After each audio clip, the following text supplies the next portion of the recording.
Hello, everyone. I'm Brittany. I am your student SPSS Education Officer, and I'm here with Lyn Rogers, who is a person living well and living in residential care with dementia, with primary progressive aphasia. She is a member of Australian Aphasia Association, Dementia Alliance International, and is also a dementia advocate under Dementia Australia. Hello, Lyn. Thank you so much for being here. Thank you, Brittany. Thank you for asking me to participate. Of course. So I wanted to start off by asking you, why did you start advocating for dementia? Well, I feel there's not enough knowledge about dementia. People think if you've been diagnosed with dementia, they immediately refer to Alzheimer's and that you might forget things. They don't see us as a person. And I would love to re-educate people to say, hey, we're still good people and, we can still live well with dementia by exercising and being involved with different groups who understand us. And I think it's so important to try and educate people that we just don't always forget everything. Fantastic. So can you tell me a little bit about your journey with dementia? Yeah, my journey with dementia. I was diagnosed approximately 6 years ago, and the reason I followed through was that my son in Queensland, he was saying, oh, Mum, you're repeating yourself, you're forgetting things, what's going on. And I'd noticed a few things, but I didn't really know what. And so once he brought that to my attention, I thought it was time I should go to the doctor. And I thought it was as easy as perhaps having a blood test. So I had a lot to learn. And so I went to the GP and she said to me, oh, seeing the family have done it, she said, look, you appear to be very with it and switched on. I'm not going to do what she referred to as this silly test, what day it is and all that sort of thing. Mm-hmm. She said, I think we'll send you straight to have a brain scan and an MRI. And she said, let's take it from there. So that's what we did. And then I got a phone call from the receptionist and she said, oh, we have your results and the doctor would like to see you in half an hour. And I thought, oh, gee, that's unusual. They usually say, we've got your results. Would you like to make an appointment? Mm-hmm. So I was living by myself and I went to see them and it was like a bomb hit me when she sort of said, yeah, you've got a type of dementia. And then she told me, oh, and when you leave here today, you go next door, the police station is next door, you register just in case you get lost and they'll know where you live.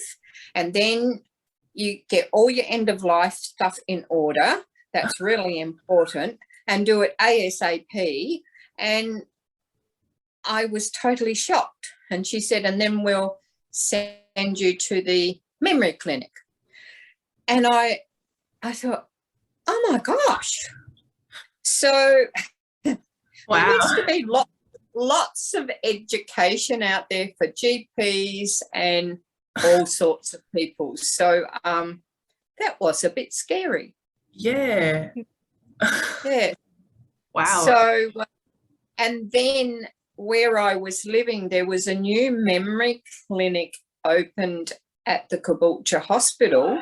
So I only waited not even 2 weeks to get an appointment at the memory clinic. So I was still shaking my head and trying to do all these things. And when I went to the memory clinic, that geriatrician wasn't very nice either. And she said to me, are you still driving?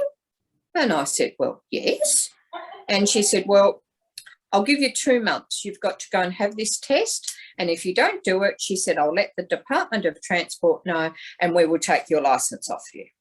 And I thought, oh my goodness.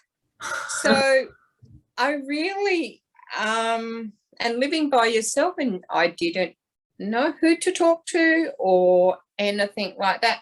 But fortunately, I'd seen in our local paper that there was a dementia support group on the island. So I contacted them, and they had just had their last meeting for the year. So it must have been in a November, I'd say. But the lady who ran that, she said, look, I'm willing to meet up with you and you know, see if I can be some support. And then she suggested that I contact Dementia Australia, and so I had a counselling appointment with them and then a lot of education. So it's been a journey and a half, and a scary one when you live by yourself.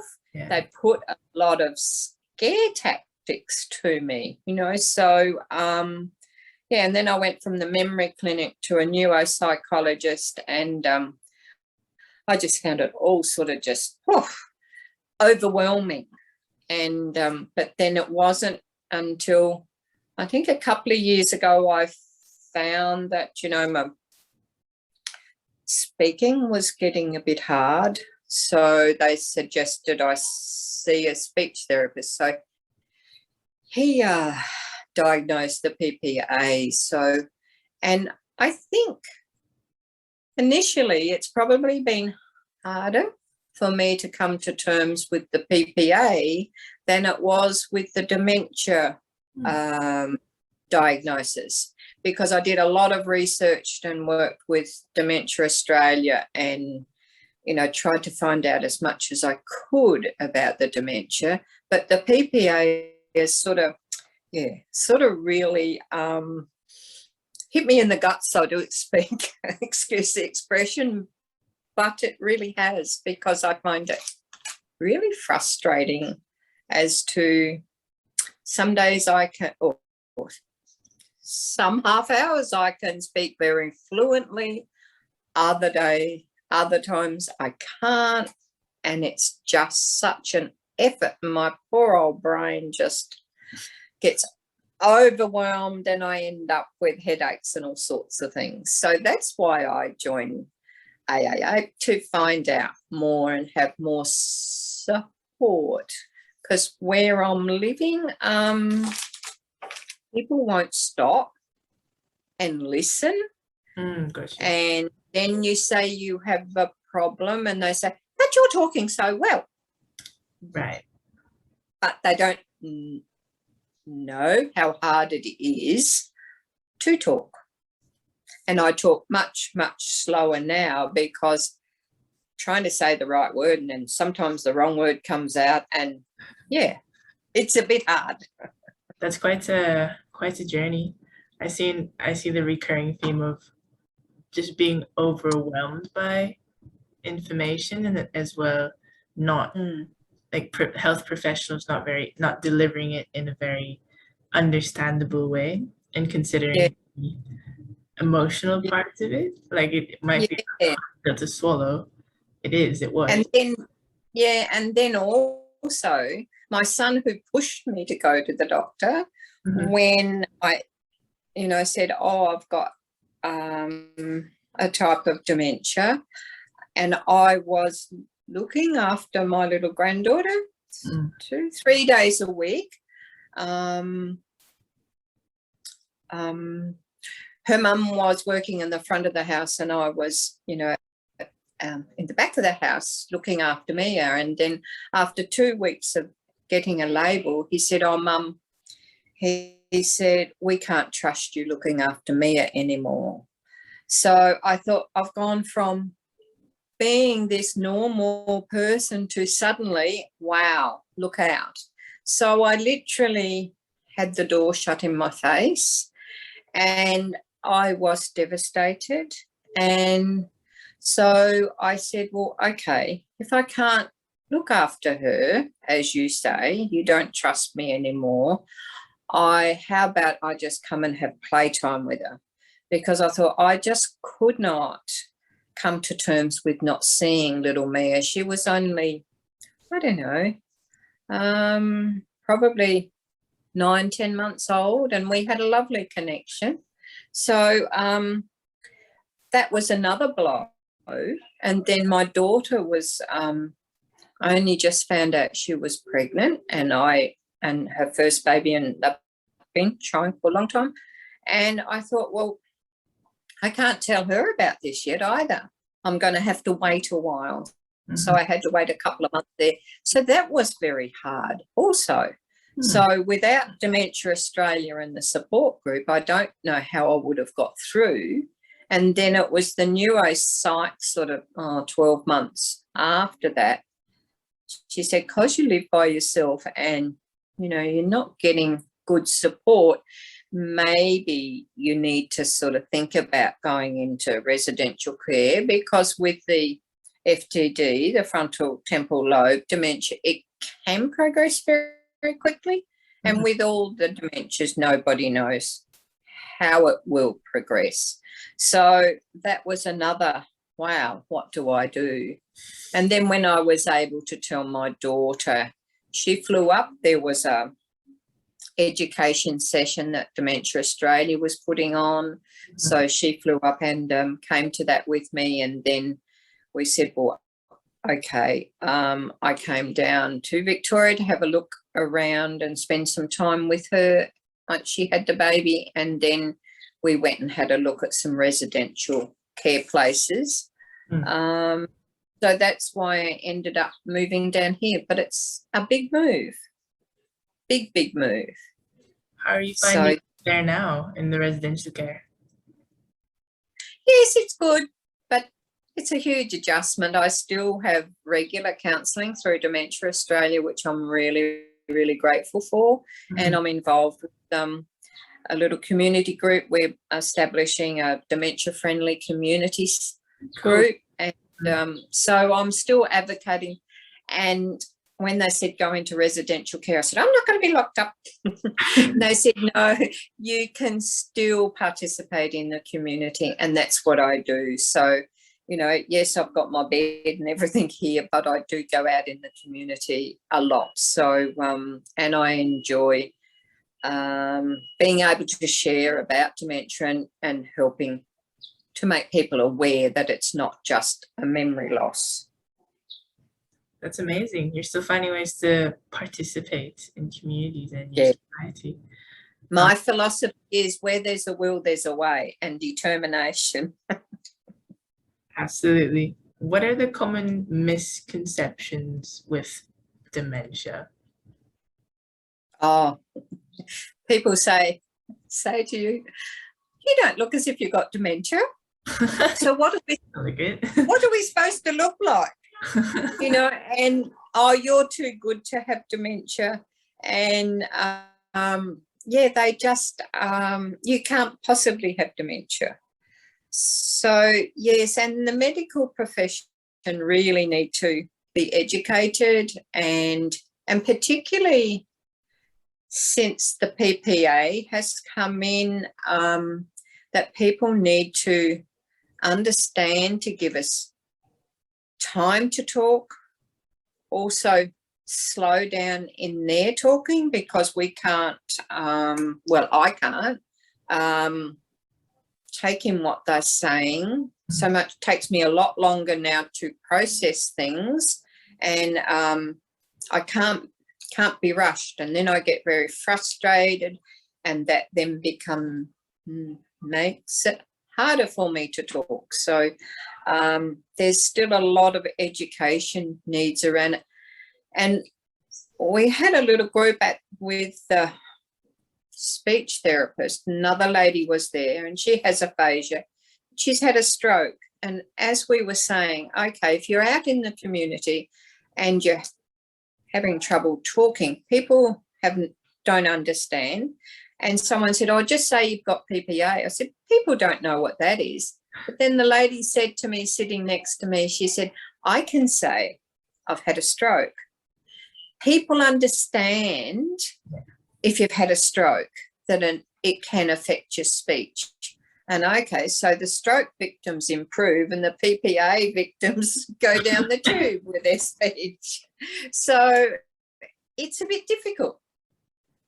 It is, because it hasn't become common knowledge yet, right? Only if you're really in the field you would know what PPA is.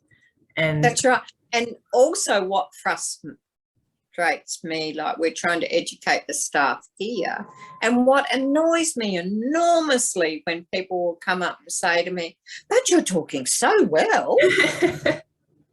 But they still don't get it, that it just takes so much energy. And yes, but hey, I can now sing and I love it. But with having this diagnosis, which I find is interesting, and I'm involved with some other support groups, and quite a few of us with the FTD type of dementia, we've all been able to turn around and be advocates, where before we were probably little quiet mice in the corner that wouldn't speak up. But now all of a sudden, I think because we want to share things and try and educate people, that we are able to speak now. And several people, particularly with DAI, have said the same thing, that they have all of a sudden, done. So I feel out of my life, if I achieve nothing, I never wanted to be diagnosed with dementia, but if I'm able to advocate and help people understand dementia and PPA, I've achieved something. Fantastic. Well, you're doing it by doing this interview with me, and you're going to be educating a bunch of soon-to-be speech pathologists for UniMel. So that's really nice. But one thing I would like to say with the testing, and I know the testing is, it's really difficult. It's difficult for you guys, but I'm finding that some of the testing is so out of date. And okay, I'll just use one example. We see pictures of different animals, and yes, I can say what the animals are. I take a lot longer in time, but because I can say the words and recognise them, I got 100%, but it doesn't say the effort and the extra time you need to do this. So some of the testings don't give a true picture, if you know what I mean. Right. That's actually a very good point. That's a good point. Yeah, my speech pathologist sort of said, well, according to this, you're almost 100%. But he said, we know you're not. So, yeah. I think I'm going to end with one final question, but I'm going to change it up a little bit because I feel like you've mentioned this already. Thinking back to that first consultation that you had with the speech therapist and being diagnosed with PPA, was there anything that you think he could have done better in that consultation session to make you understand and accept your diagnosis a bit better? Well, probably really explain to me, it was very good, but actually explain what PPA is, what it can do, and a little bit of why it happens. Perhaps we don't know why it happens. I don't know. Can you tell me that? No, I can't. Okay, awesome. I think that is the end of our interview. Thank you so much, Lyn, for coming here to be interviewed by me, so then we can get this out to our speech pathology students in UniMel for Dementia Action Week to raise awareness about dementia and also primary progressive aphasia.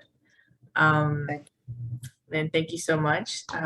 Is there anything you would like to say to our cohort as a final? I just to say thank you very much, Brittany, and all the best with your future studies. Okay, thank you.